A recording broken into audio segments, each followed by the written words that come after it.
Welcome to Rainbow Soulstrology, a weekly podcast presented by Brighthawk and Hollis Taylor. Together, we lay out the weekly astrology in an accessible, inclusive, candid, and insightful way and what it means for you. Hollis is amazing. They're a seasoned astrologer and psychic medium. I'm a musician, artist, and storyteller. We love to make the cosmos relatable, which is why we begin by tuning in with a guided meditation, helping all of us ground and center and feel the planetary energies of the week more deeply.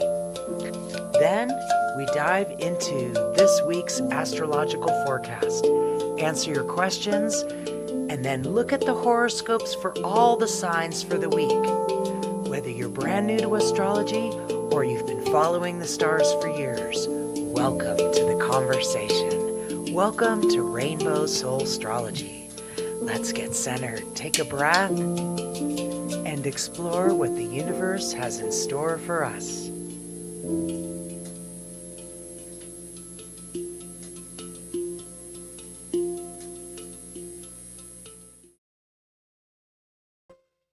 Hello. Yes. Welcome, everyone. I'm glad you're here. It's good to have you with us today. I'm trying to test the audio real quick.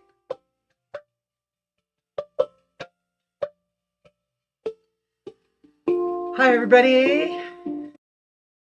That's better. I'm Brighthawk. You can always learn more about me at brighthawkproductions.com.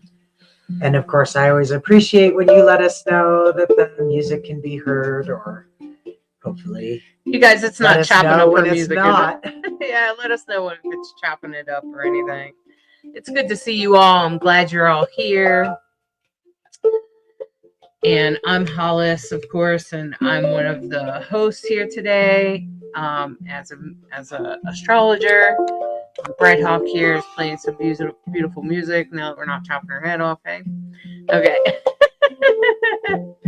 Video, right?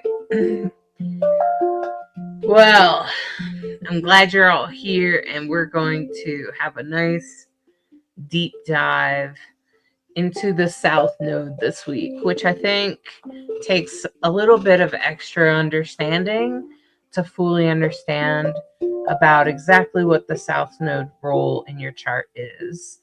So since we're having a pretty big transit right now with the South Node in Virgo, we're going to do a little meditation right now to kind of help us connect with the South Node.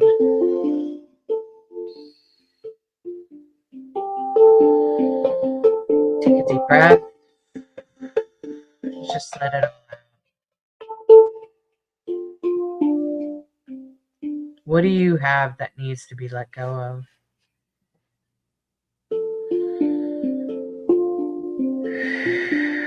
Just take a deep breath.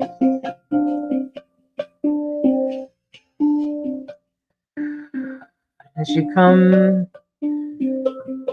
into your breath and into this moment, into the here and now,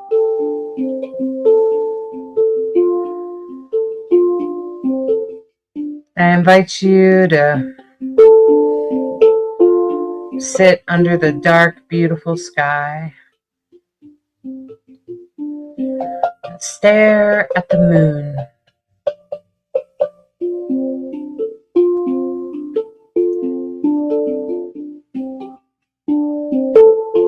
It'll be a new moon soon, and it's beautiful there. As we stare at it, we can see a bit of the moon still left.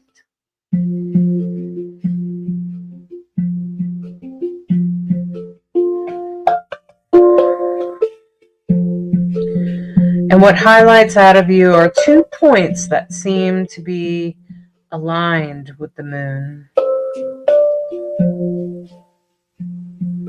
One of them they both look like horseshoes, and they're completely opposite each other.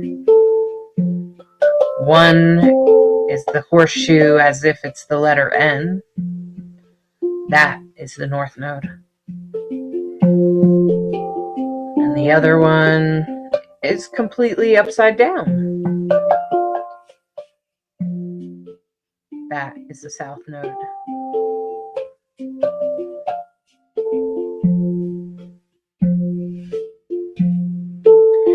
And these 2 points,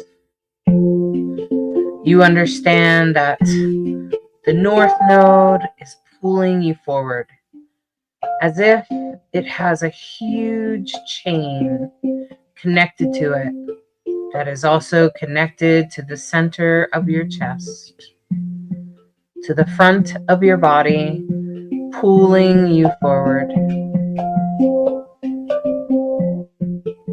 pulling you into your destiny, regardless of what stumps or bumps you might hit along the way.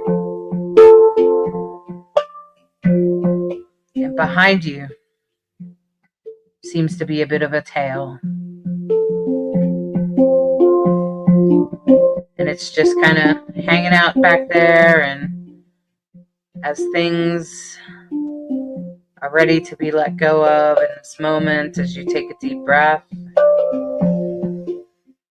you can see the energies within you escaping through that tail.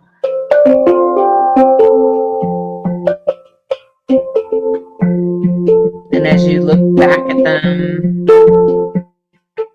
you recognize how they can be released. How the tail can be released.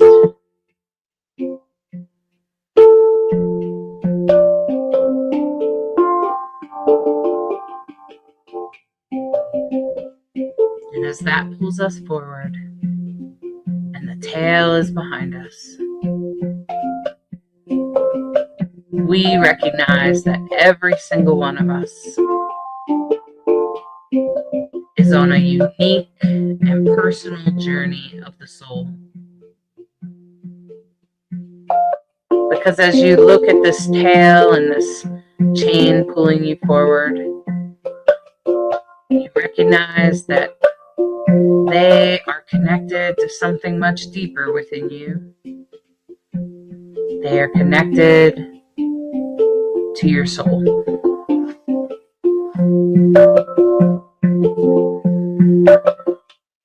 The soul's journey. They show you the journey of your soul.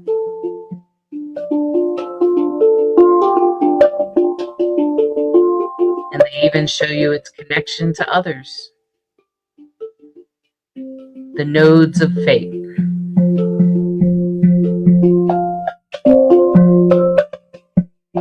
Some of the most important parts of your astrology chart.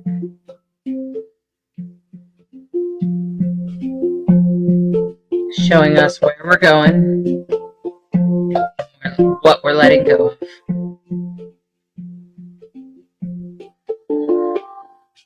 And as you come back to your body, to your here, to your now, I invite you to wiggle your toes and stretch your fingers. Take a deep breath. And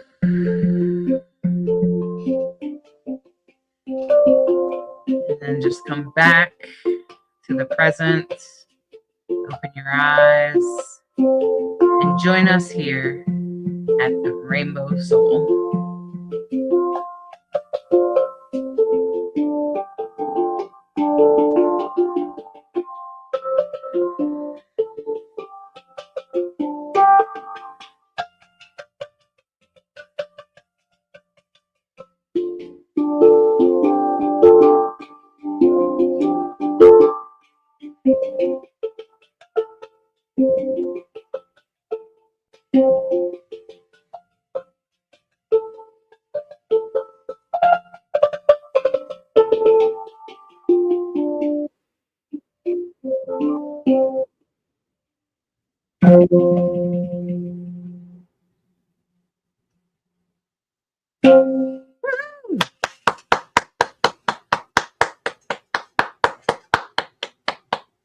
Well done, Bright Hawk. Well done.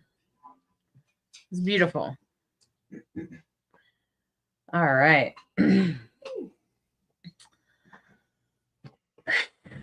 Well, I'm hoping you already got the good idea of what might be heading for us this week. And I say we just go ahead and jump in. This is, of course, for today and then the week going forward. Okay.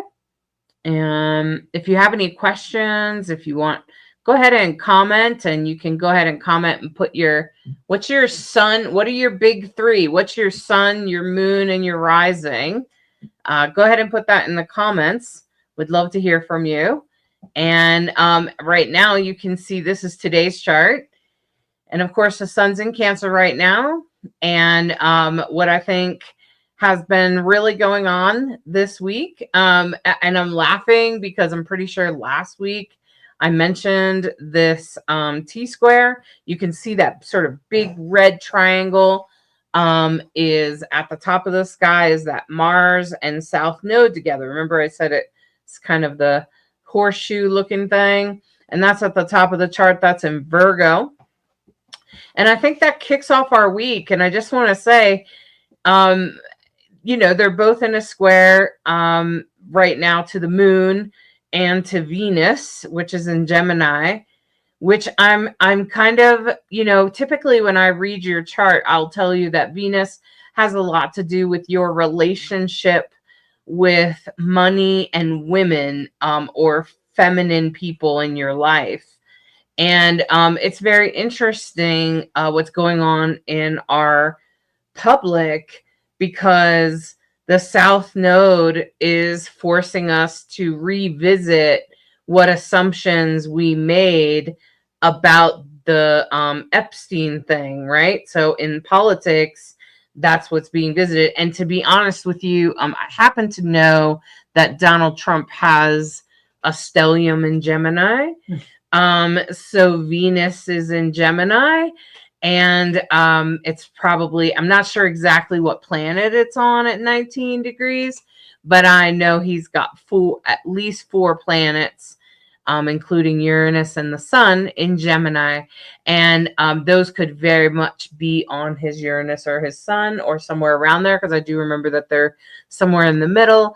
And the fact that the South Node is in Virgo with Mars, see how it's already creating conflict.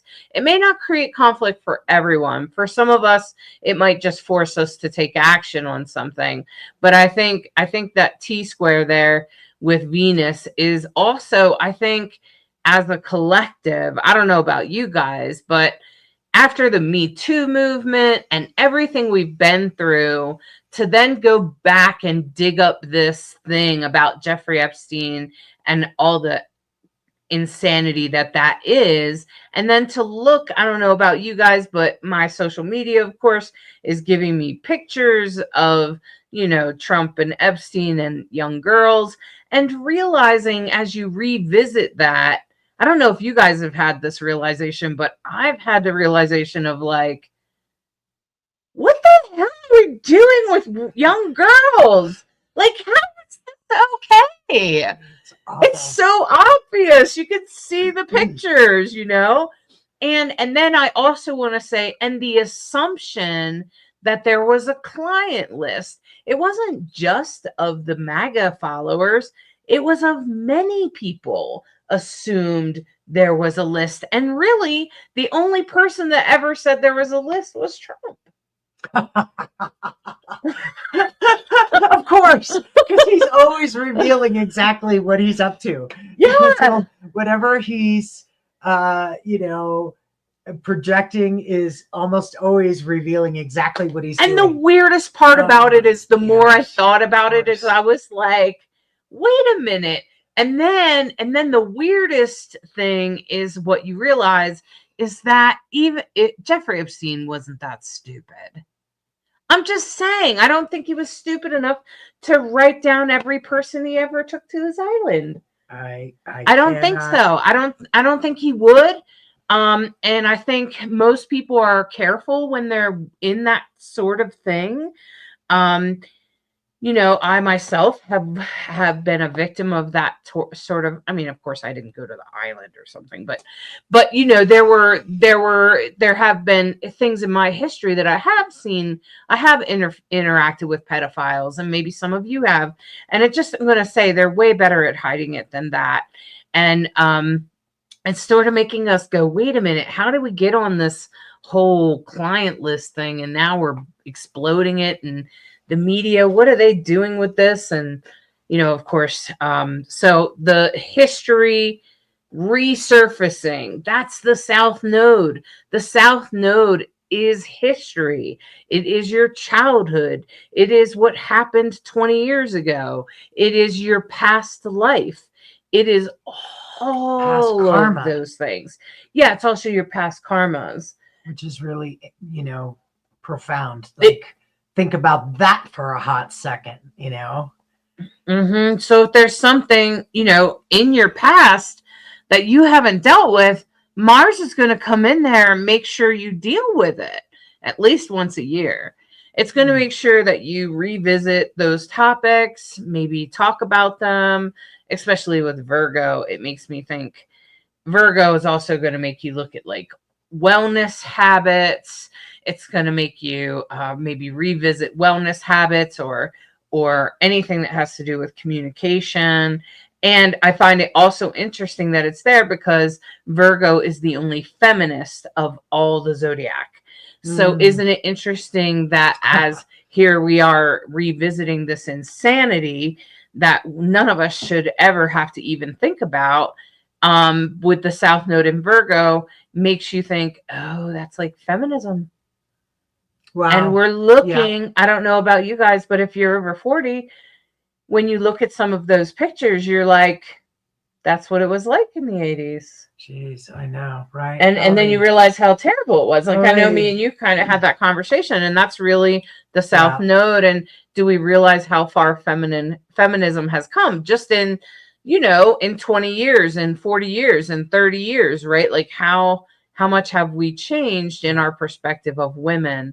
And I think that, so if you have any topics around feminism or things you need to talk about, wellness, or anything that has to do with like the earth or the planet or recycling or anything that has to do with being like an environmentalist or a feminist, that's going to be coming up. But also anything, depending on what planet you have in Virgo, that could also be coming up today, yesterday, and even last week and into this week. I feel like that T-square it's really sort of,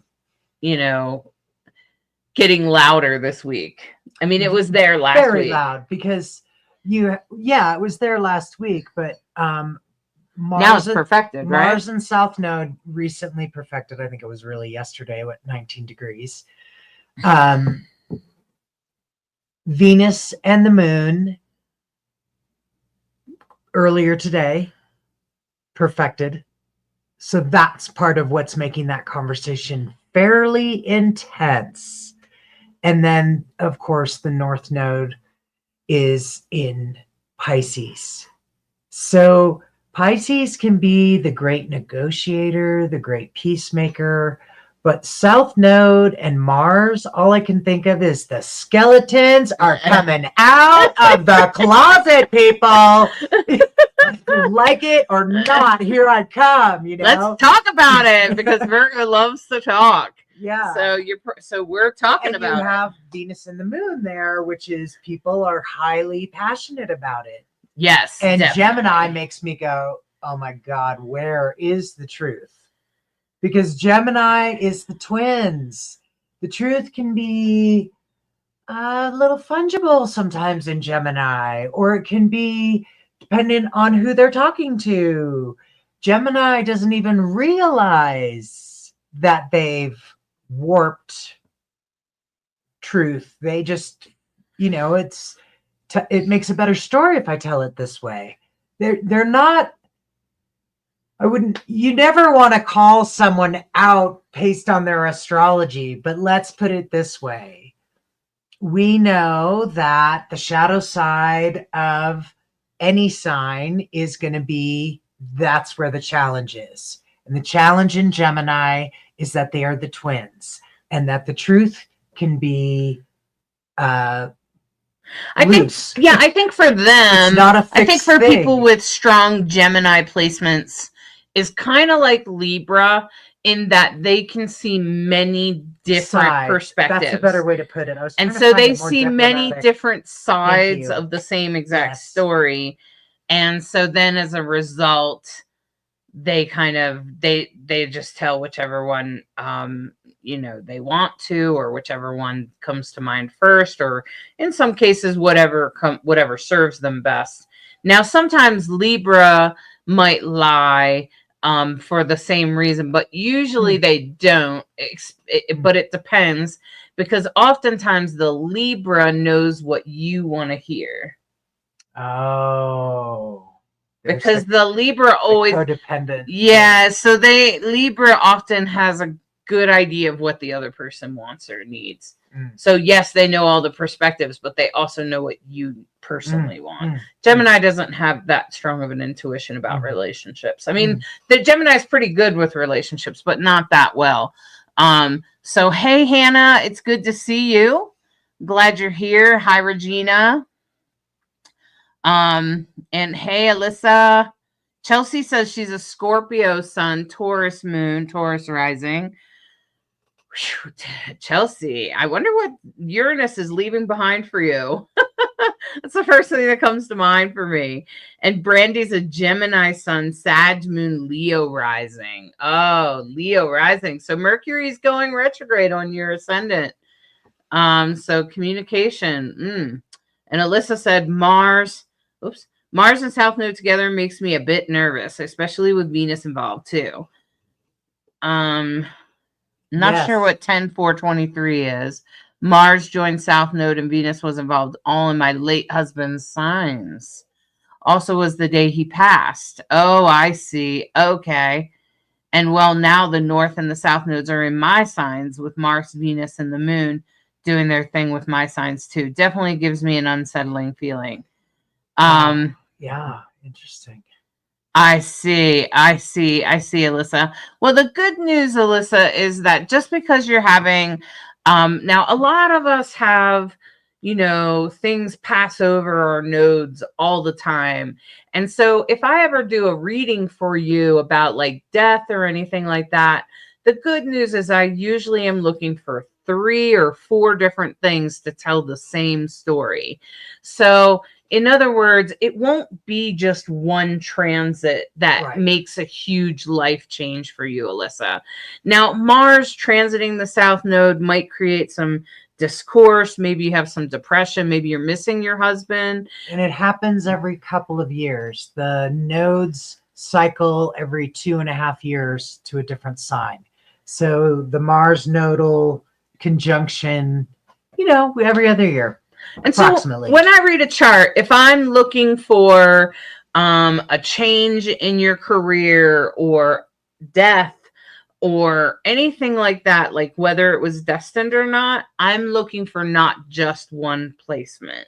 I'm looking for 3 or 4 of them, at least 3, if not 4 or 5. There often is more than that, but not always. Sometimes it depends how the person passed. And Alyssa, I think I remember correctly that your husband was in a terrible accident with a fire and stuff.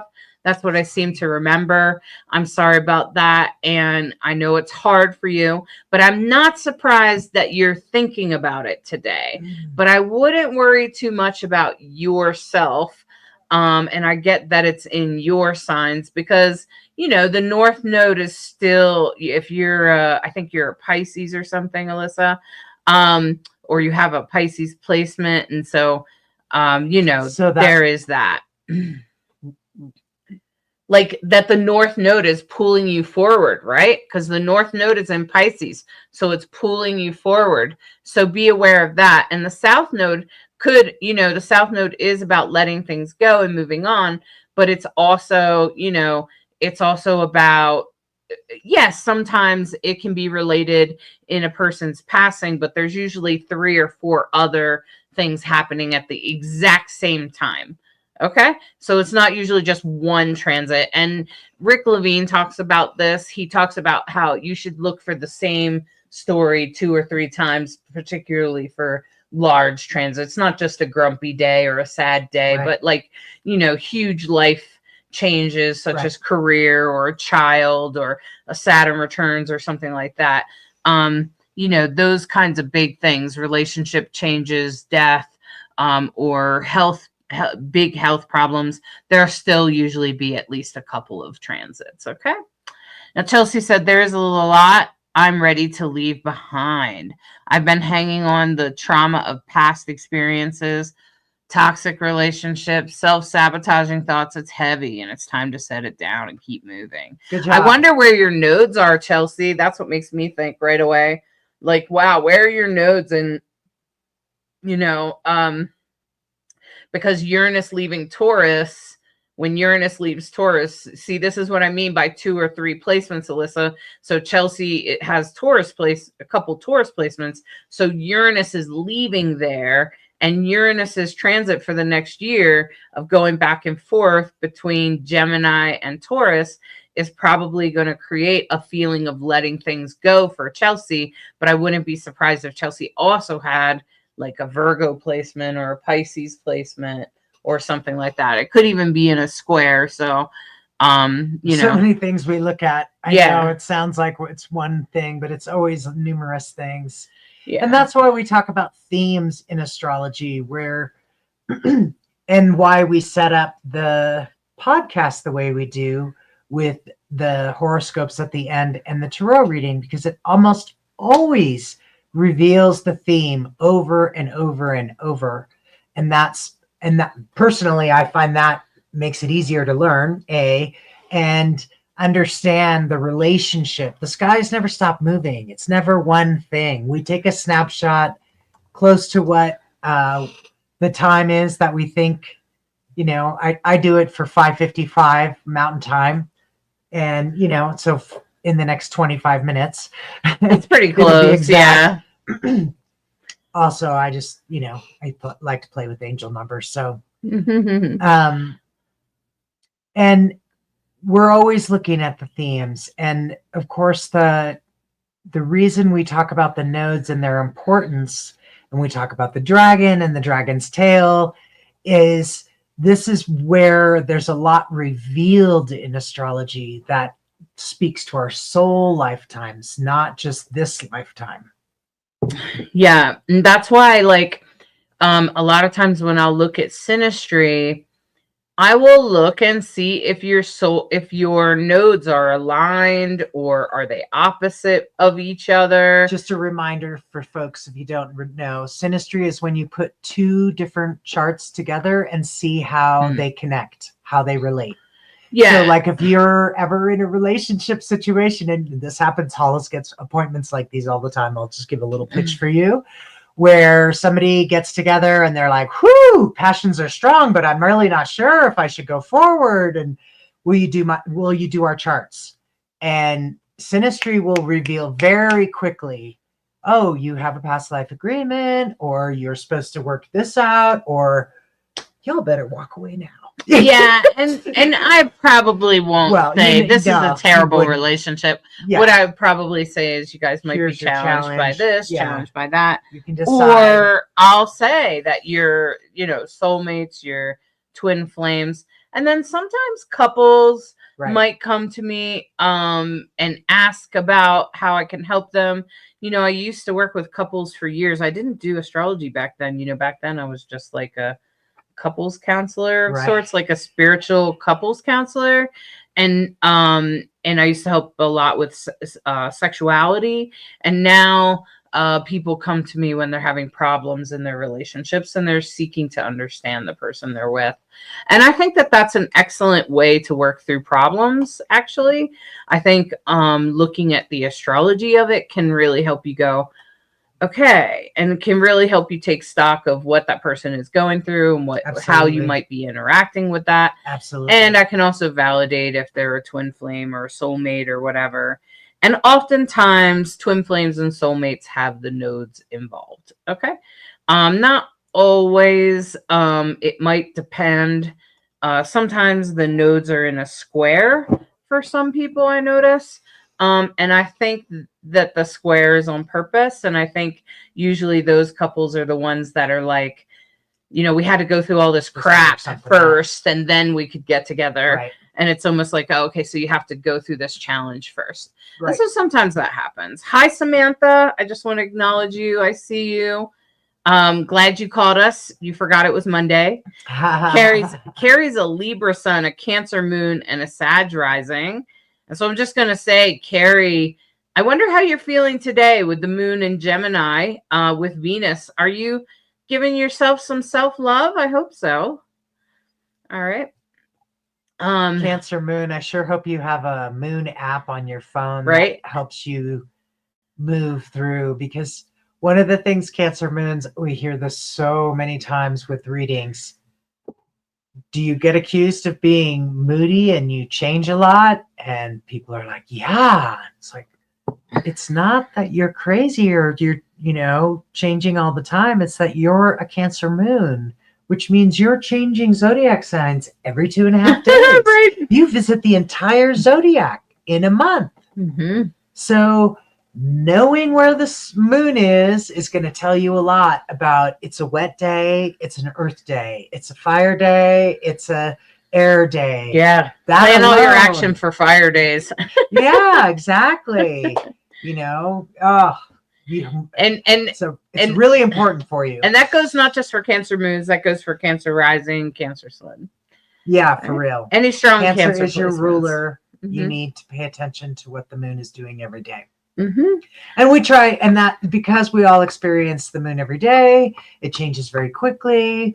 So that's part of why we talk about the moon the way we do and let people know about every time the moon changes signs. It's in this void period. It's called the void of course. And you need a minute when you change from right now, today, the moon is in Gemini, and later tonight, it's going to switch and it's going to move into Cancer. So it's going from air, Gemini, into Cancer, water. Now, what happens when the moon comes home? It's good to be home. Maybe take off your clothes, jump in the tub, whatever it is you do when you get home. You make yourself comfortable. It's all about being comfortable. But the curious thing is that when the moon, we'll get to it. Sorry, we'll stick to Monday. So we have a void of course moon tonight from 8 p.m. till just after midnight. Okay, just after midnight tomorrow, Tuesday. And of course, that T square is still there tomorrow with the South Node still conjunct. So I think at least the early part of this week, we'll be dealing with that South Node and Mars T square at the top of the sky there. And of course, there's also a basket going on, which I think that's that sort of pattern that you see that kind of looks like a bowl in the bottom there. And it's actually a really pleasant, positive sort of, you can feel like you're held by the divine, even though you're having major conflict. So I think that's really good because right now, a lot of us are kind of frustrated with what's happening. Well, some of us that are more blue, which is most of us that are listening to this, if we're more aligned to the blue side of politics, we're more like, oh, thank God people are waking up to that hot mess, right? Okay, so we kind of feel held by the universe. We're like, oh, thank God. Oh, good. I'm glad people are realizing this guy's a liar, right? Okay, so I think that's really important. And I think that's where the basket's playing out because, the sun's in Leo. It was in Cancer yesterday. It's in Cancer today, but it goes into Leo, I think tomorrow. Yep, looks like it goes in tomorrow. And so when the sun goes into Leo, it's going to turn around to us personally. How is this going to affect us personally? And I think that's kind of important because it's across from the Pluto in Aquarius. And I think Pluto in Aquarius is the opposite of a Leo sun. Okay. And Pluto in Aquarius is kind of like, hey, we have to change the collective. We have to change our perspective. We have to change what we are going to tolerate, right? Like, I think that's what we're feeling. We're feeling that pull of, oh, do I have to be part of this? And do I have to be part of the protest or stand up? Like, what does this mean? But, so we're having that conflict, that pull back and forth about how does the government and the insanity and drama happening in that affect me personally? And do I have to, in that part about changing, we have to change our government, right? We have to change the way things are run in our country. And I think that basket is holding us because the sun and Pluto's in a trine to Uranus, which I think is like, don't worry. It's sort of like the universe saying, don't worry, I got this. We're going to slowly reveal who this guy is. So just watch the emperor lose one piece of clothing at a time. Okay. And that's kind of what's happening to all of us right now. And I think most of us already see him naked, but some still need you to point out the naked parts. Okay. And I think that's what we're doing. We're waiting for everyone else to notice that the emperor is naked. And I think that basket is kind of doing that slowly for people. Well, and look at all the planets that are retrograde in that basket. Right. So it is slow. It's a review. So slow. It is painfully slow. It is painful. More painful for some of us than others. I've been really interested to watch it unfold in the astrology and the collective, and how some people will arrive at the conclusion a little bit faster while others will take longer. And I'm always fascinated at why. And just looking at the astrology helps me understand that all of it is not for nothing. Like, yeah, the sun is in a trine to Saturn and Neptune, but they're going retrograde. So I think there's something that has to be learned about illusions and believing, like, I mean, I thought it was obvious, 30 years ago, 40 years ago, that you don't listen to politicians, but clearly, like, everything comes out of their mouth, no matter what the politician is probably lying. Isn't that the point of politics? They lie so that you vote for them. I mean, that's what I was raised on. Maybe I'm Gen X, but you see what I'm saying? So, we tend to have, I just listened to a astrology talk this morning about Gen X, and I was like, yeah, we do tend to see politics that way. We just assume they're all lying. And so, but clearly some people still believe. Some people are still jumping onto that, but now people are jumping off that, especially with Saturn and Neptune together going backwards. It's making people review, like, wait a minute, did I believe everything this guy said? So I think that's happening in our world. And I think that's affecting some of us. I think it's affecting more. And if nothing else, I know that some people are being triggered about their own history with pedophiles and things like that. So there's lots of stuff coming up about all of us, if that makes sense. Like, and some people are being triggered on different levels. And just know that Virgo's always got you. Virgo is trying to help you get to a healthier place. That's what Virgo's about. So if Mars is there, it's just trying to pull some nasty shit that's, up your tail, and it's got to pull it out. And it's just going to pull it out of there and get rid of it, because that's how Virgo's going to do it, because it's very nature oriented, right? It's just going to pull that right out of there. So, but I think that basket is really helping. I think that basket is softening the blow. I agree. And I'm fascinated by the trine between Pluto and Uranus, because these are the signs of transformation. When they are big transits in our lives, they make big changes. Pluto is transformation in the sense of death and rebirth.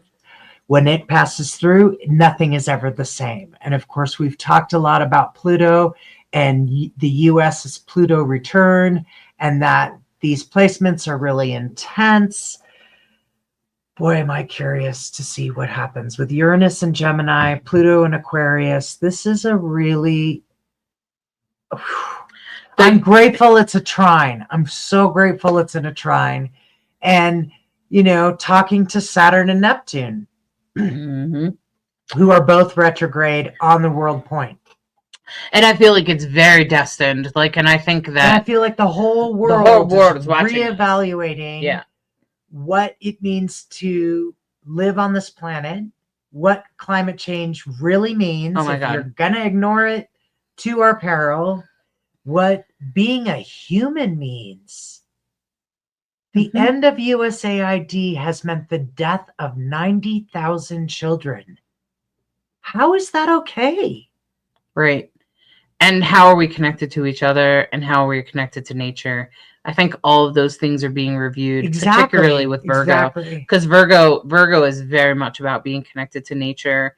So thank God it's in a trine. Trines are blessings. Sextiles are got to do a little work, but everything could work out really better than you can ever imagine, because Uranus is, you can't even imagine what the change could be, which is why I'm always saying I'm willing to be delightfully surprised. I'm frankly excited for Uranus and Gemini. I mean, I am ready for Uranus to get the heck out of Taurus. Yeah. I feel like it suppresses transgender people and gender variant people. Right. Because, even though we've always existed, a lot of us trans people have been in the closet for hundreds of years. Not always. It hasn't always been like that in humanity. Many indigenous cultures had transgender, gender variant people of all sorts and celebrated them and loved them fully and completely. And all queer people, really. And it's just recently, in the last few hundred years, that we've oppressed and suppressed and sat on them. And I think people are seeing that they're seeing, why are you vilifying this tiny percentage of people? Right. Just let them be. Mm-hmm. I think people have been really hopefully. I hope. Maybe it's just our crowd. Yeah, right. Well, our crowd was always, yeah. Right. So, so I don't know, but it does seem that it is believed that as Uranus has done this transit between Taurus and Uranus, that by next year, we will have completely transformed our idea of gender, of currency. And so those two things are about to change. And I'm hopeful, like, if people that are affected do the lawsuits, because by the time your lawsuit works into the process, you will be in a much stronger position than what has been happening for the last many years with Taurus and Gemini. What I would suggest is that, if you don't have a whole lot of money for court, or if you don't have any, money to do a thing or whatever, I would also suggest that you support things like ACLU, right? Because they're filing case after case after case after case against the Trump administration for just everybody. For exactly what you think they should. Right. Okay, so then as we go forward into Wednesday, that basket is still there. The T-square is starting to fade out. Right. So I feel like, we're going to find out whatever we're going to find out in the next couple of days with the Epstein thing. And then maybe it might start to fade. And then the other interesting thing is that, Mars is going to just keep marching on, right? It's going to move over into Libra. But eventually, the sun is moving on into Leo, where Mercury is retrograde. And the good news is that the sun is in a trine to Saturn, and that trine is staying. The North Node's in a trine to the Moon on Wednesday. So but it makes me feel like maybe victims will come out or something like that because of the North Node in Pisces. Because how many victims have we talked to? You know what I mean? The victims of the terrible thing that man did. And maybe some of them will be brave and come out. I wouldn't be surprised to hear that or see that. And, as Mars leaves and Uranus continues into Gemini, pushing for us to make progress, because Uranus is all about progress and Gemini is very intellectual. And so as Uranus pushes forward in Gemini, we're going to start to feel an intellectual shift. People are going to start getting educated and go, wait a minute, trans people have always been around. And there's going to be a shift in the way we're thinking. And the next year, we're gonna feel like someone came in and mixed our brains around and added a whole bunch of good stuff. Okay. Hopefully. Well, I'm pretty sure that's how it's going to go, because Uranus been in that trine to Pluto all this time, and it's going to go back and forth, and it's going to stay in that trine to Pluto. And I think that that's a positive. I think it's just going to happen. So I think that's a positive mark. In fact, the astrology gives me way more hope than if I just watch the news. So I'm just going to say, if you're watching the news and you're not checking in on the astrology, you're probably depressed. So if you got a friend that is like always talking about the news and it's depressing them, I'm just going to say, or someone that avoids the news, right? You avoid the news because you don't want to get depressed. I want to say, well, you know what? You can find out about things if you listen to this podcast, and I'll try to mention it. And the reason I mention the politics is because I feel it gives us hope. Because the fact that Uranus and Pluto are going to pretty much be in a trine this whole time, while the sun was in Cancer, and then it's going to move over. Jupiter's going to, start doing that dance with Saturn and Neptune as well. I just feel like it's talking to us. It's saying, the universe, the stars are saying, I know it's really hard right now, but trust me, I'm trying to shift some stuff. Okay. And I feel like if you are awake and you're listening, you can hear that. So this looks like Wednesday, Bright Hawk. And I feel like, that we still have that basket, which is still supporting us. So I feel like Wednesday, there's not a void moon, right? And so no, it's interesting. Go to the next day, because this is our day of the full moon. It actually happens at 1:55 p.m. So the void. You mean the new moon? The new moon. Okay, sorry. Sorry, what did I say? You said full. It's okay. I was like, it was a new moon, right? Yeah, new moon. It's okay. a new moon on Thursday. Because I did the meditation based on the new moon. In Leo on Thursday. Okay. Okay. All right. Happy birthday to all the Leos out there. Your season is upon us. Rawr. Yeah. Meow. So what I wanted to say was that the void moon, when the moon is stepping out of Gemini into Leo, out of Cancer into Leo, it goes void for any of you working night shifts, 12:40 a.m. and it does not go direct until 3:30 p.m. So has not direct, but the void ends at 3:30 in the afternoon after the new moon. The new moon is at 1:55. I found that a little bit interesting. I don't know how often that happens, but it happens from time to time, especially when both of them are at the very beginning or the very end of a sign. I was just wondering if anyone out there have you noticed a theme about when the moon is void, of course, right? Like, have you noticed, maybe Bright Hawk, you should review for the newcomers exactly what the void moon is. But if you've noticed a theme in your void moon, let us know. Post it in the comments. I want to know about it. Yeah. So the theme might be something like, God, during the void, I feel so tired, or I just don't have any energy. I don't have any get up and go, or I tried to do this thing and it just fell flat on its face. It's because the void of course moon, like I said, it's that void in between signs. It's when it has almost no energy. It's just flat. And of course, when we think about the moon in astrology, we think about it in relationship to our emotional inner world, right? It also has is also related to our mother, right? The moon. So if you know about the void of course moon and you can honor it in the cycles of life, you can pay attention to, oh, this is a low drama, no energy time. I'm going to talk to this person who I really can't stand talking to because they're always high drama. And I just want this to go really quickly and be low drama. or I have to talk to my boss about something that I'm uncomfortable about, and I really want it to go really quickly and fast and easy. So maybe I'll do it during the void moon because it's like things don't get noticed as much. It's low energy. So we didn't actually plan it, but it happened one time when we traveled and the moon was void almost all the way through our travel.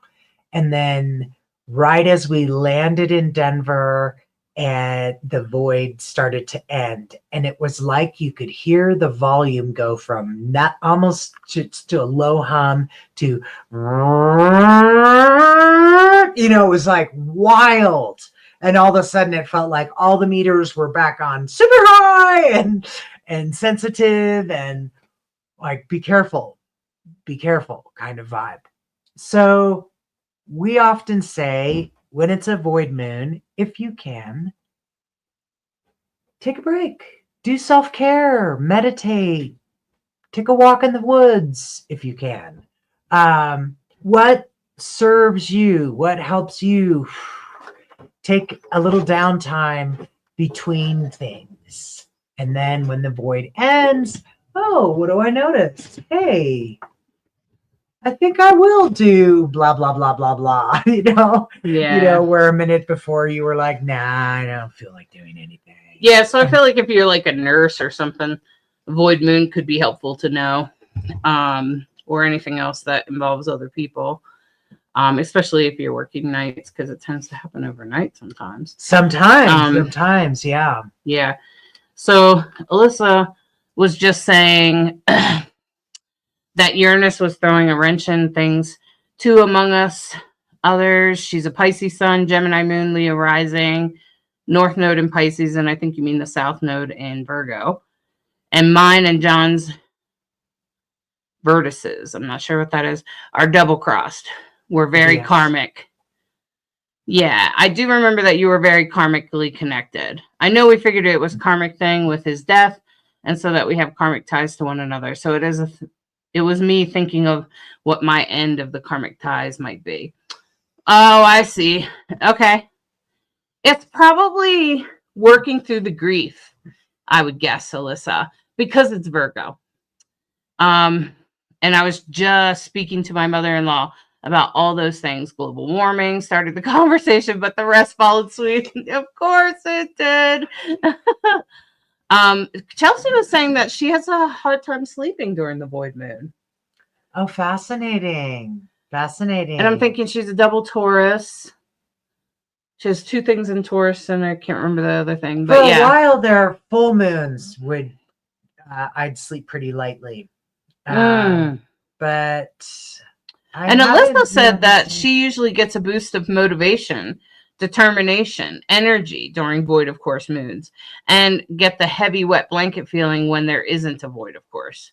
Oh, interesting, Alyssa. And I'm wondering if this may also have something to do with any aspects to your moon. So if you have any red lines going to your moon, that might also affect how it plays out for you. Hey, Cheryl, it's great to have you. Welcome. Huh. And Samantha said, I do feel that at my work, it is actually more chill. I have less drama at work. Oh, Samantha, I love hearing that validation. Oh, that's great. I always think of you, actually, because And Samantha, you work you're a nurse or something, right? You work hospital. She has often said she talks about working nights, and when I see them come up, I'm always like, okay, make sure we talk about this, because if you work nights, it's going to impact you. Right. Oh, so I'm glad it's you're able to notice it and it's playing out in a good way. Yeah, so that's Thursday, and as we move into Friday, we still have the basket is starting to come apart now. Okay, so the ease in which this week goes through, we can all remember that the universe is holding us in their basket. Yeah. And so you can just be aware, just be a witness to what's happening. I think there's some important lessons coming in our lives, coming in maybe even in our communication with each other, particularly about our wellness, all of those kinds of things. Any of those kinds of things been coming up for any of you? Then you just want to witness it and just know that any shifts you're being pushed to make, or anything you're being sort of forced to do, action you have to take, or any conflict you have to deal with, just be aware that that's all meant to be, and that the universe is holding you this week. And I think that's the most important thing, really. And Saturday looks like it's a pretty faded day. For sure. So when you see those green lines, those are what we call inconjuncts. They can also be called a quincunx because it's 5 houses, quin, right? 5 houses opposite. It's not directly across. It's not 180 degrees across. It's 150 degrees. And so the bottom of the quincunx is always a sextile because those two will be 60 degrees apart. So Pluto and Saturn, Neptune, because Saturn, Neptune are traveling together. So again, the times in which we live, we are all in this together. We chose these times. It is fated energy with that Saturn, Neptune, and Pluto pointing at the moon. Here we go. This is a world point that Saturn and Neptune are pointing at, or sitting on, and they're pointing at the moon and saying, how do you feel about it? What are you going to do about it? Because Saturn's going to demand action, but it's retrograde. So, and it's sitting with Neptune, which is like, Neptune retrograde is all about illusion. And delusions. And delusion and all of the things that go along with that. So trying to see things clearly is really challenging and a big review time. And everybody keeps saying the same thing about Trump. They said the same thing in his first term. The emperor has no clothes. And who's going to be the kid that says to the whole town, you guys get that he has no clothes on, right? You know, like state the obvious. Well, something could happen on Saturday that's very faded in that regards.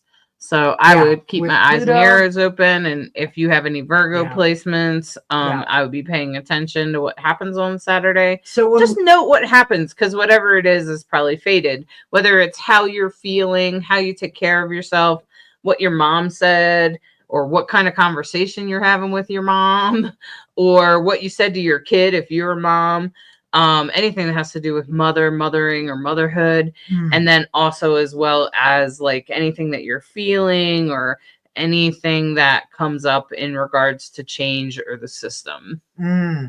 And that's Saturday, everybody.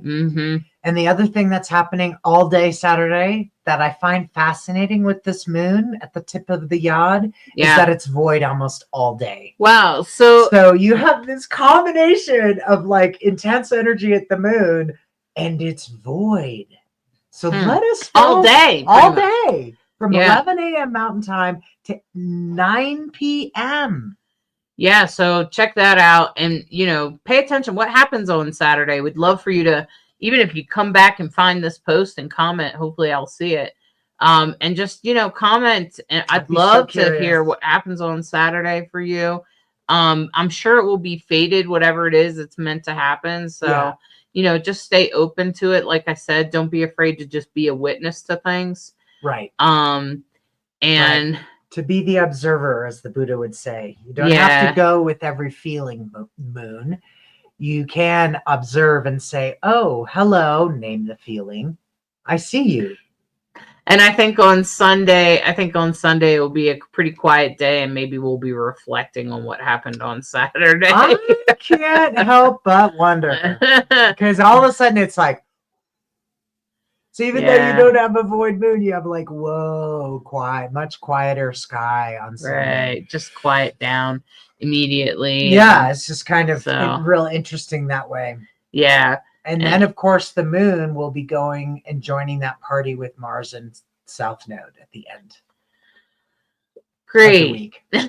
Yeah, so it probably will have us reflecting on how we feel about what happened this week, not just in the politics, but in our personal lives. Yeah.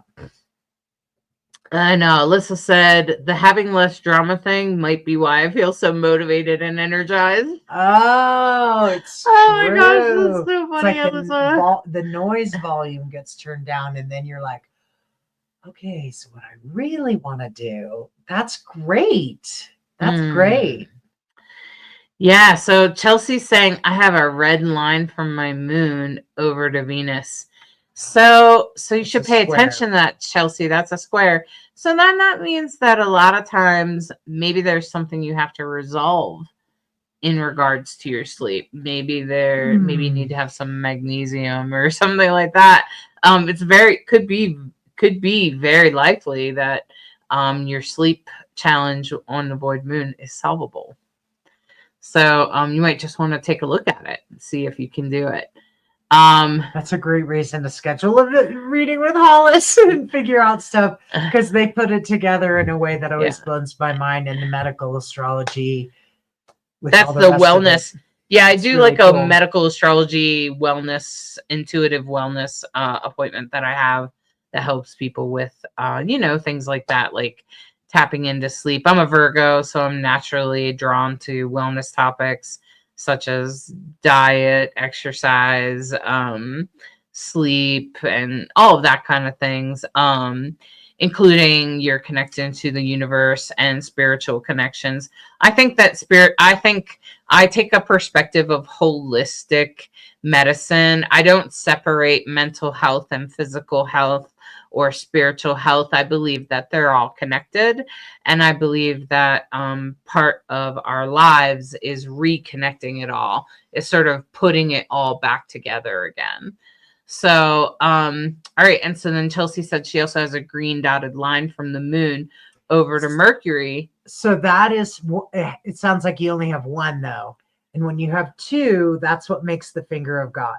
Yeah, if the two green lines make a point. The inconjuncts, they are uncomfortable. They are not solvable. They're fated energy. And it's sort of like the universe going, you agreed to come here and deal with this, and this is where you're going. It's like you don't have a choice about the direction you're moving in. Like the universe goes that way, and I'm going this way. Yeah. So that's what we mean when we talk about inconjuncts. And you have to have two of those green lines at the same thing, of course, with the sextile at the base. That makes the finger of God that we see in the Saturday chart. So which aspect are you going to focus on for the for the horoscopes? Hard to say. All right. So I was thinking about it, but hey, Cheryl. Cheryl said that she likes this. She sleeps like a rock on the void moon. Oh, that's great. And the full moons are very energizing. Yeah, I feel you. I'm so there with you. Okay, and then Cheryl said that she enjoys I rock. At medical medium work has helped me tremendously when I faced medical situations over the past few years. It's true. It's really, really nice to be able to get some answers when you're feeling sort of desperate, and when things aren't making sense or aren't being clear, and Hollis can really kind of go, and again, it's not just one thing, it's this thing, this thing, this thing, and this thing. That's why we can tell it's how things are going to play out or something like that. Oh, Samantha's a flight attendant. Oh, fun. Okay. I would definitely want to know what the void moon is on a flight. Oh, for sure. Gosh. For sure. Right on, Samantha. Thanks so much for letting us know. I think that's really There's great. even an asteroid that has to do with flying, and I can't remember what it is right now. Oh, but you did that class. Yeah. Okay, so Alyssa said I have a yod with the moon as the apex. My sun squares my moon. Sun square moon. And my moon is sextile Mercury. Okay. You said the moon's at the apex. So it's an inconjunct to 2 points that are sextiled. Yeah. Something like that. So my yod, the yod that I have, is the apex is the moon and the base is Saturn and my sun on the other side. So lots of things there that absolutely tell you there's no getting out of it. It's like, And what happened was that I felt like it majorly went into play during my second Saturn return. I had to step up in my Leo moon to be the leader. I had to be in my family, and that's that. Just period. Yeah, Alyssa has a yacht. It's pointing at Neptune. So, Alyssa, I'm pretty sure your spirituality, the moon is in a sextile to Lilith there in Leo. And it's they're both pointing at Neptune. So it's pretty important because it's got 2 out of 3 planets. Right. And then Lilith just kind of gives its flavor. Okay. So that will be very much about feminism. Alyssa will need to learn about the goddess. Yeah, those are all the lines coming off your moon. Yeah. And the red lines are the challenge, the blue lines are the blessing, the green line is also a challenge. It's almost impossible, but not quite impossible. All right, so we're going to do a horoscope now, where I'm going to take a look at everybody's charts. I'm going to take a look and see if I can tell you so let's see. How about we go ahead and the new moon or the yacht, or yeah, let's look at the faded moon let's look at the faded energy of that yacht. How long is that yacht, Bright Hawk? Saturday. Yeah, I know it's on Saturday, but how long is it? Do you remember? The void is on that yacht. Oh, the void started at 11 and it finished, I think it was at 9:30 p.m. or something. 9 p.m. There's the yacht. Okay, so the yacht's at 6 p.m. and let's see if it's still. The issue is sometimes it's hard to get through the whole zodiac and keep that yacht. Right, exactly. So that's why a lot of times I pick when a planet is going into something, rather than just like an aspect like the yacht. Yeah. There'll be a couple that it won't mean much to at all. Right, exactly. Probably actually 3 signs that it won't mean much to at all, and 9 signs that it'll mean a lot. Yeah, my thoughts exactly right. So, so what I'm probably going to do is just kind of give you a little bit of an idea of what this week will be like for you, especially towards the end of the week. I'm going to point out that for Aries, let me share it real quick. There we go. Yeah. Yeah, I didn't forget how to do everything. Hollis has had a Mercury retrograde and a half. It has definitely been a Mercury retrograde. Okay. So if you're an Aries, I want to say that this week, first of all, there's actually a lot of blessings coming your way for Aries, Sun, Moon, and Rising. There's lots of blessings with that basket because, you're probably going to feel a little bit like because even though I'm sure you felt it when Saturn went retrograde, I'm sure you felt it when Neptune went retrograde. And now, as things are trining and there's this basket in the sky and Mercury's retrograde in Leo.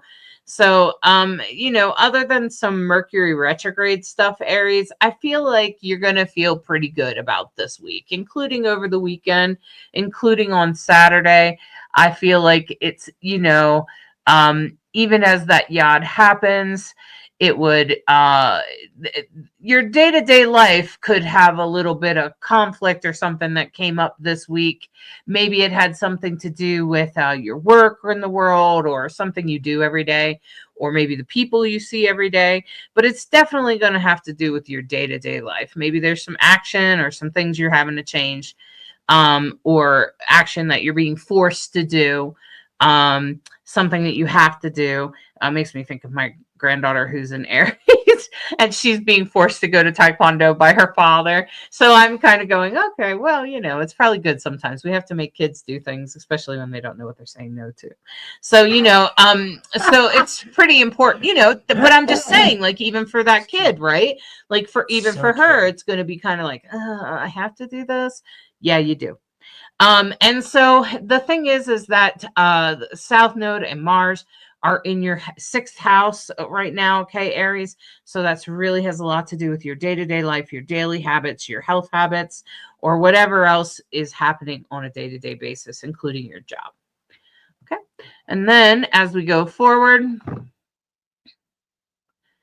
the next will be Taurus. This will be Taurus. This will be for the Taurus sun, moon, and rising. Taurus, this is very much, this week that, the South Node and Mars thing could have very much to do with some change. Maybe you've been resisting. Maybe there's some things that you didn't really want to do, and now you have to like let it go or whatever. Maybe you have to get over some crap in the past, change some old behaviors, change some bad habits. And so, that's that Taurus thing. And you're making those shifts. And I just want to say that the universe is going to support you this week in those changes. So if you have changes to do, Taurus, do them now, this week. Do them now, this week. Don't resist. Don't wait till Uranus comes and kicks you in the ass. Don't do that. Uranus is trying to push you in the right direction. Listen to that and just follow it. Just do it. Do the change, even though it's uncomfortable, and trust that the universe will hold you in perfect balance and in perfect support. If you resist, I'm afraid that Uranus will later come kick you in the butt. So if you want to avoid that, and with the grand trine, there's also a grand trine going on with Lilith with the sun, and that feels very like, your own empowerment, particularly because Lilith is in Scorpio. It could be about sexual empowerment or feminism or sexual feminism or whatever. Maybe you have to speak out about, maybe some old memories have come up about your past, about your history. Okay. So Taurus, don't be afraid to speak up, especially since, Gemini is leaving out of your sign. It's going to leave something behind for you. And if you try to put it away or ignore it, Uranus will later force it down your throat. So I just a suggestion that you just follow the changes that you're seeing right now. I know you can see it. And that's a lot of times Taurus will look at the path of change for a very long time and then eventually go, okay, fine, I'm going, like that. And that's kind of Taurus's, like, that's just the way Taurus lives. And that's okay. Because Taurus is the most reliable of all of the zodiac as a result. Okay, now this is for Gemini, sun, moon, and rising. First of all, I'm going to say, Gemini, you are feeling Uranus. And if you haven't noticed, take a look around. Your life is changing a page at a time. And Uranus is not fast. It is not sudden. I mean, sometimes it can be a sudden surprise, but usually these things slowly creep up. It's interesting because sometimes I'll talk to people about death, for instance, when Uranus is involved, and they'll say something like, well, I didn't expect it. And then later in the next breath, they'll say, oh, well, he was he was a drinker and he had been drinking for years. So I'm not surprised that he had, liver problems. And I'm thinking, okay, but so it might have been a surprise that he died, but it wasn't a surprise that he had a liver problem, right? So, so Uranus is usually speaking to you before it kicks you in the ass. Like, usually Uranus is speaking to you first. And I just want to say, Gemini, are you listening? Listen up. Pay attention. What does the universe want you to do? What can you do? And how can you change it? Don't be afraid of like AI, progress, anything that's forward moving. You need to be paying attention. And this week, could be very much about children or other people's children, creativity. Maybe there's something about creativity that you need to let go of, or a romantic relationship that you need to move on from, or something like that. With the South Node and Mars together in the 5th house. And then and just with Mercury in retrograde in your 4th house, that's your home, that's where you live. So pay attention to what's going on right now. But Uranus is in your sign, so your whole life is going to change. It's just a matter of when. So if you have anything in the first 5 degrees of Gemini, or in the last degrees of Taurus, you're going to notice changes. Okay. So especially the Gemini more so than the Taurus placements. Taurus, it will depend on what placement it is. Like for me, it was a South Node, and it was good changes when Uranus moved over it. It was like, you've accomplished it. But I'm a Scorpio rising, and I tend to embrace change very easily. But I've also witnessed some people that have a late degree Taurus placement, and Uranus is moving over it right now, and they're struggling. They're struggling because this is a long time change that they haven't made. So I just want to point that out to you, that if you're struggling with something, don't push back, accept the change and move forward, especially you, Gemini. Yeah. It's a slow mover, so you have time. If you pay attention, you know what to do. Yeah, just pay attention. Go sit quietly in the woods if you don't know what to do. And now for Cancer. This is for Cancer, Sun, Moon, and Rising. And I want to first of all point out that Jupiter is forward in your sign right now, and that is super good luck. That's super helpful. It's super awesome.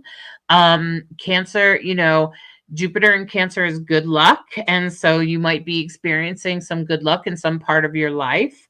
It might feel like your belief system is changing. Maybe you're making some progress at home. Because Cancer, we know how important home life is to you, particularly if you have kids. And so that's going to be particularly, you're going to feel a real blessing. The biggest challenges will be in your home. So it could be something that you didn't deal with in the past. Now you got to deal with it. Now you gotta do something about it. And Mercury's in retrograde. It's probably in your 2nd or 3rd house, depending on the degrees. But, so you could be experiencing some things about money, or even community or neighbors or anything like that. Maybe there's some communication breakdown. But also, I just want to tell you that, as far as this weekend goes, I feel like that basket's going to be holding you. Plus you got Jupiter in your sign. So Cancer, things are probably going really well for you, or mostly pretty good. You might have a few hiccups because of the Mercury retrograde, depending on if you have anything in Leo. But, if you have a planet in Leo, you're probably more likely to notice that Mercury in retrograde, depending on what planet it is. But but for the most part, the universe is leading you in the direction it wants you to go in. Okay, so just listen and pay attention as we move forward. And Venus is headed your way. So if you need money, just hold on there, Cancer. Hold on. It's on its way. It's on its way. All right. So now we're going to talk about Leo. Leo, Sun, Moon, and Rising. First, I'm going to have to mention Leo. Ouch. Mercury's in retrograde in your sign. Ugh. There's probably all kinds of funky things coming up for you. And Leo, I'm just going to say that, consider that there could be other perspectives. And I think that is the biggest thing that Leo should take into consideration, is that there are other ways to view the same thing. There are many ways to see the same situation. And while it may seem one way to you, that's not always the right way. Sometimes it is, sometimes it's not. Sometimes it's hard to say which way is right. And I think that that's important for Leo. And then also Leo, the South Node and Mars will be in your third house of community and people around you. So, there might be some things you got to let go of. Maybe it's around money or something else, but or relationships, particularly with women. Those kinds of things you might notice are shifting for you. And so just hang in there, because I feel like the universe is holding you like everyone else. Leo, you just might be feeling some things. You might be having some really intense experience right now with Mercury in retrograde. Maybe you don't feel seen. Maybe you don't feel heard. And I can totally see that with Mercury in retrograde in Leo, that maybe you're not feeling heard. Maybe you're not feeling seen. And that could probably be your biggest challenge this week. All right. And then we're going to move into Virgo, which of course is where the South Node is. So this is for Virgo, Sun, Moon, and Rising. So I want to first of all encourage you to take a look at your chart, see where the South Node is exactly in your chart. What house is it in? See exactly what piece of the pie it is in. And if you can look and see where South Node is and what piece of the pie it's in, if you put it in the comments, I will come back around and tell you exactly what that house is. And so the South Node and Mars, of course, Virgos, will definitely be messing with your identity. And I've definitely felt it this week, but I have felt like there's some sort of illusion or something I don't fully understand or something I'm not seeing at this time. And so keep that into consideration because Neptune is backwards, and that should go for all of us, that if you feel like you don't know all the story, that's probably true. And just hold on to that energy of letting go, of taking action to let go of old ways, of old things, of old ways of thinking, of old perspectives, anything that needs to be let go of. Just try to let that go. I want to encourage you to do that. That would be for Virgo, Sun, Moon, and Rising, especially around your identity or your health habits, your physical body, anything. And whatever the South Node is, if it's in Virgo, I invite you to tell me what house that's in. Where is Virgo in your chart? Look for Virgo. And that's where the South Node is right now. So it'll probably have something to do with that. Okay. All right. And as we're going forward, this is for Libra, Sun, Moon, and Rising. Libra, well, Libra, you probably will be less aware of what you're letting go of. Maybe you've already kind of let it go, or maybe it's not that big of an effort, or you just haven't thought that much about why you're taking that action. Either way, the good news is that for Libra at this time with Mercury in retrograde, it might have something to do with some of your relationships, your friendships. What are you noticing in that department? And as the sun moves into Leo, that's going to have a lot to do with like your bosses or people that are around you, or people that have influence over you, such as like landlords or friends or anybody like that. Okay. And now we're going to go to Scorpio, Sun, Moon, and Rising.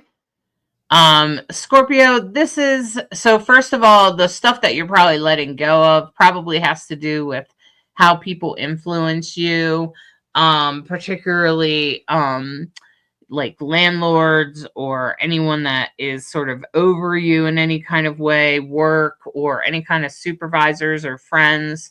Maybe there's something you have to let go of. Maybe there's something that you're going to move past. And as we go forward with Mercury in retrograde and Leo, for Scorpio, that's really going to be careful at work, this week and what you're talking about, and know that the universe is leading you in a good way as the sun moves into Leo. So just kind of be aware of what's happening for you at work. And I feel like that your growth is happening around romantic relationships or whatever, or children, or maybe you're the things that you create, like creativity. So any of those kinds of things are probably unfolding for you right now, Scorpio. And as Uranus has started to unfold itself in your 8th house, that will give us a lot of insight into if you're dealing with some shadow or anything like that that's coming up, pay attention to that, because I feel that that's probably a big part of the Virgo South Node transit this entire next couple of years. You're probably dealing with some of the shadow pieces, or maybe there's a part of you that sabotages your good habits or whatever it is. Maybe some bad habits that you have to let go of. All right. And so that's for Scorpio, sun, moon, and rising. And now as we get into Sagittarius, this is for Sagittarius, sun, moon, and rising. I feel like you're going to feel a very faded day on Saturday. Saturday is going to be very faded for you. And it's going to really pull from maybe something major is going to be revealed, something you're going to become aware of, or something that's going to really speak to you, particularly maybe even like a spiritual awakening. If you're trying to connect to the other side or connect to your loved ones, Saturday would be a good day to try it. Do one of Bright Hawk's guided meditations or something, or make an appointment with me and I'll try to help you.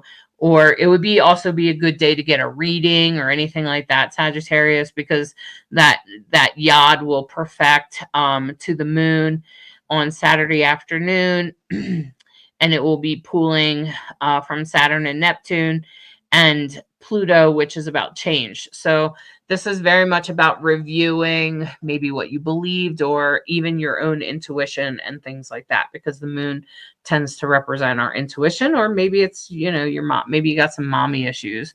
Okay, Sagittarius. So whatever it is, Saturday is a good day to review that and to come into the faded energy, especially around feminism and things like that. Okay, so that's for Sagittarius. Sagittarius, sun, moon, and rising. Now this is for Capricorn. Capricorn, sun, moon, and rising. That yod will be pretty much perfect for you, and it will be very faded energy on Saturday. Very important day for you, Capricorn. Yours will probably have something to do with shadow, maybe other people's money, or maybe even death.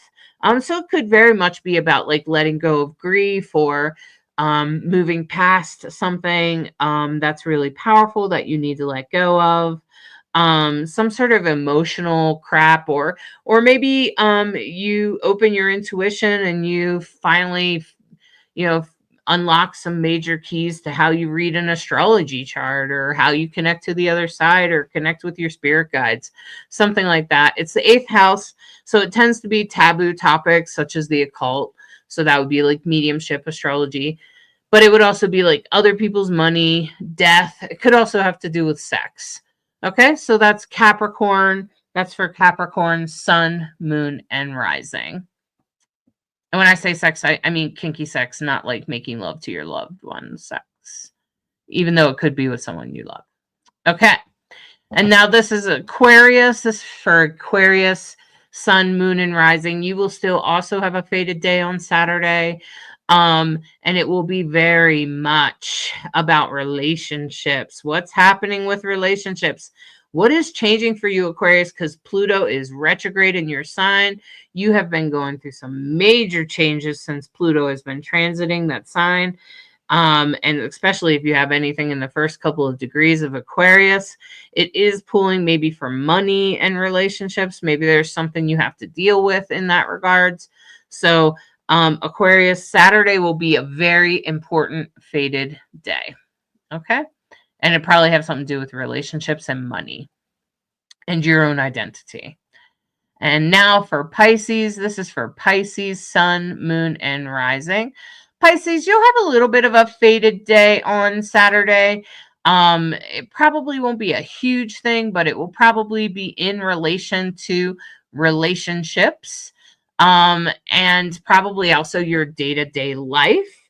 Could absolutely have something to do with the system or how you're making money or how you're paying the bills or responsibility, or being reliable, because that's all has to do with Saturn and Pluto pushing you to make changes, forcing some changes onto you.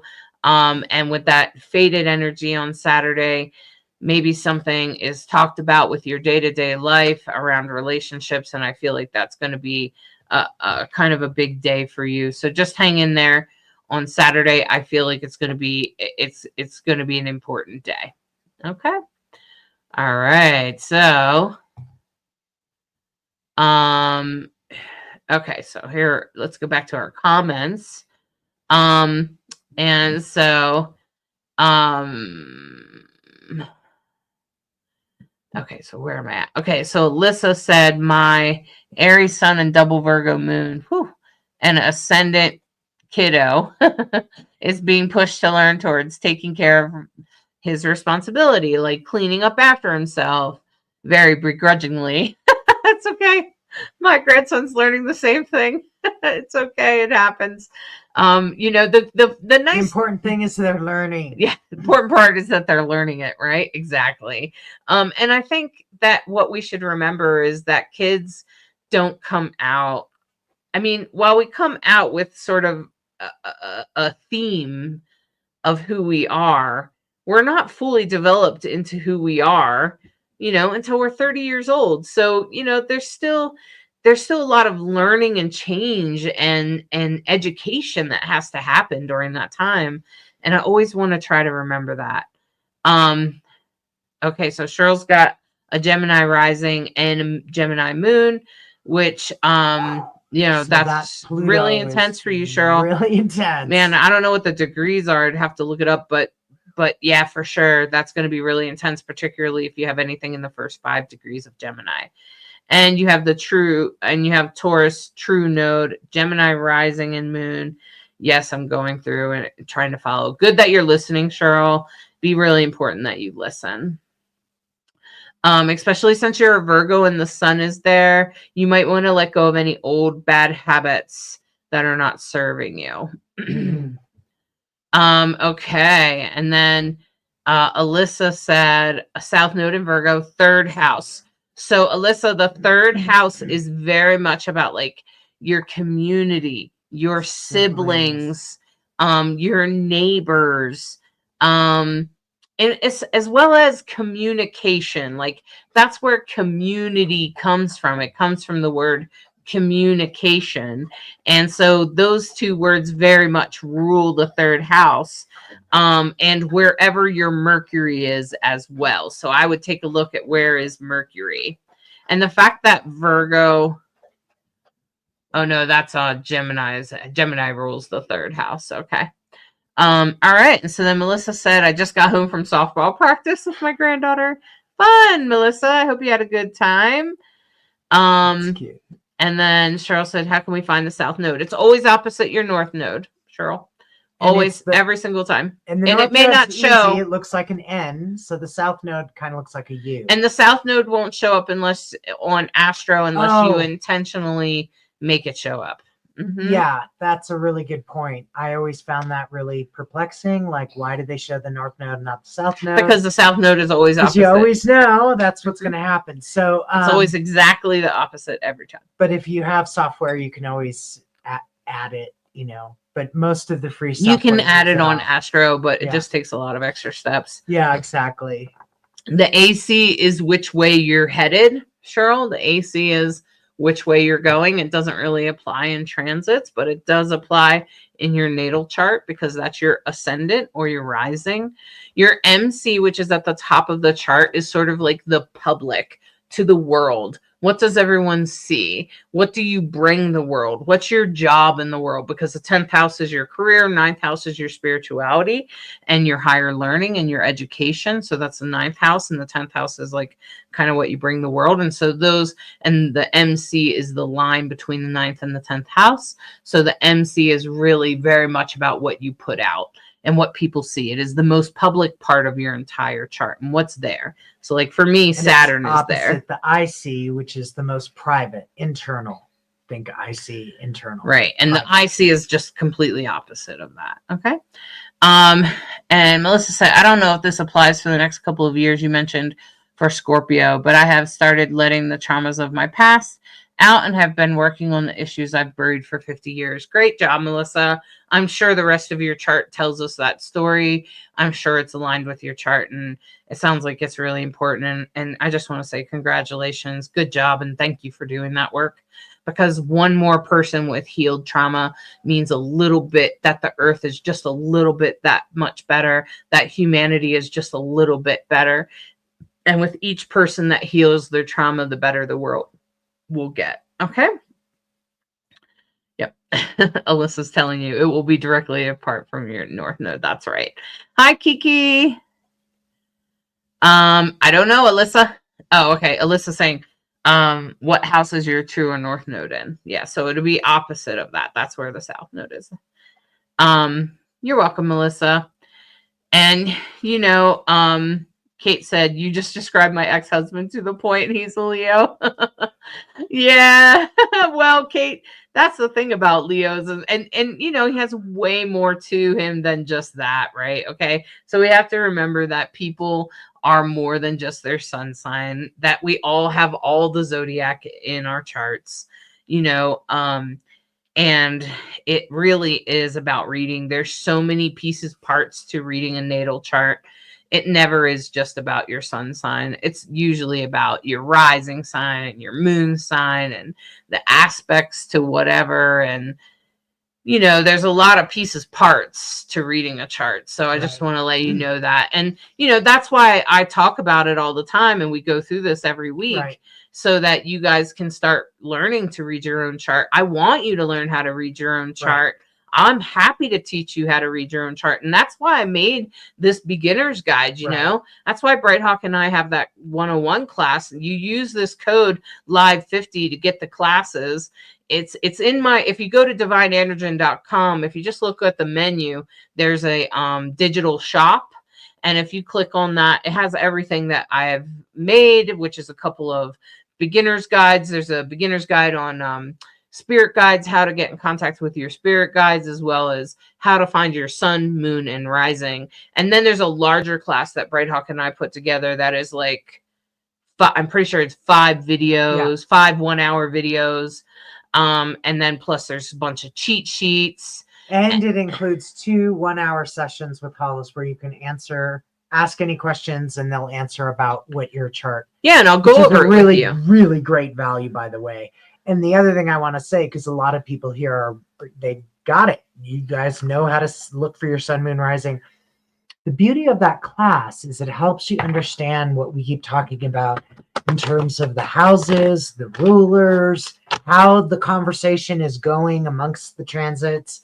It really breaks that down to a level where you're going to be like, oh, now I get what you're talking about. A couple of people have said that the broadcast made more sense after they took the basic 101 class. Yeah. Even though what we're saying is not 101, I just feel like you'll better understand what we're talking about once you integrate that 101 class and you start and you bring your chart along, you know, and you bring your chart, bring your chart to this every Monday at 5 o'clock Mountain Time, whatever that time that might be for you, depending on your time zone.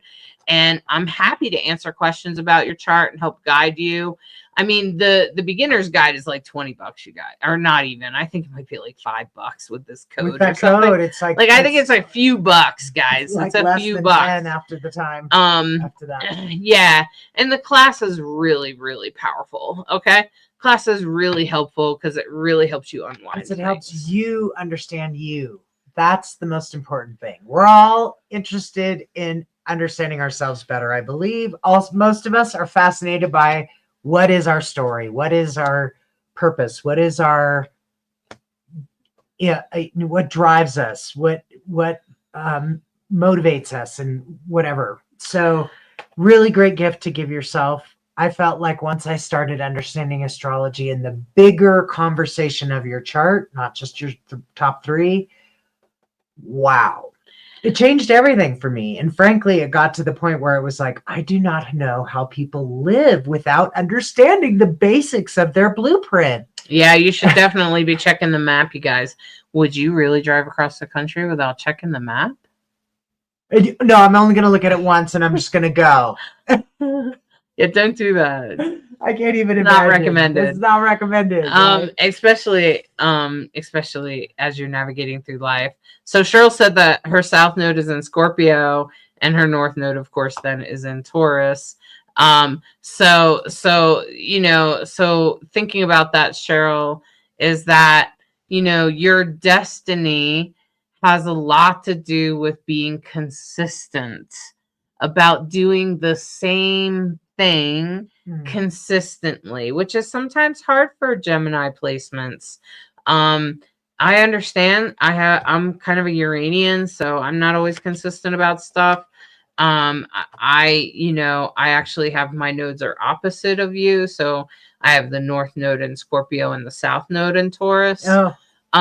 Which the thing is about the north node in Taurus is about getting consistent. And I don't know what house it's in, but that's really in the 12th. Okay. So you don't even see it. And that's actually about your psychic. It's also about your psychic abilities, because that's the 12th house. So this is about the unseen. This is about being consistent with the unseen, about staying consistent with the unseen. So I think you're on track, Cheryl. Doing spiritual work and staying connected with the other side. That's really what the 12th house is about. It's really about that. And if there's any other planets there, that would have a lot to do with it. And your south node in Scorpio in the 6th house, that has to do with like your day-to-day life as a kid. That makes sense because you had to deal with a lot of change and abrupt changes, considering that you moved around as a child because you were a military family or whatever.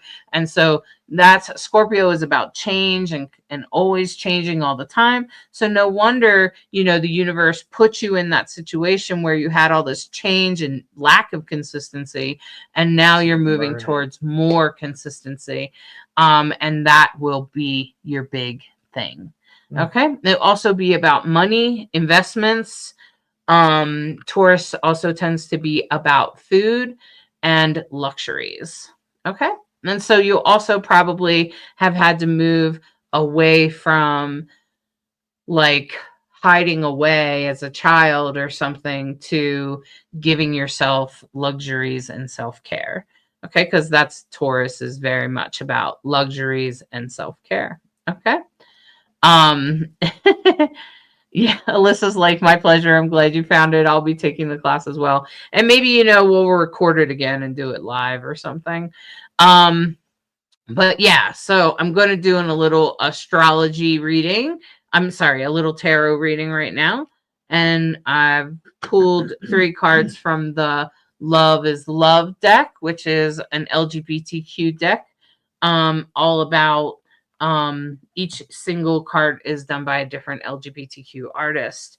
So in the past, this is the 8 of Cups, which very much has to do with what have you had to accomplish? What kinds of things have you had to work through? What kinds of emotional mountains have you overcome? If you take a look at this image, you can see that the sunshine there is kind of giving the guy a little bit of a dirty look there, because the guy climbing the mountain, the person climbing the mountain, is ignoring the shadow, or they're moving past those negative thoughts, that negativity, and they're moving up into the light, and they've worked through their emotions, they've refilled their cup, and off to the light they go. And that's really what this card is about. It's super powerful in that way, about what have you done in the past and how have you moved through it.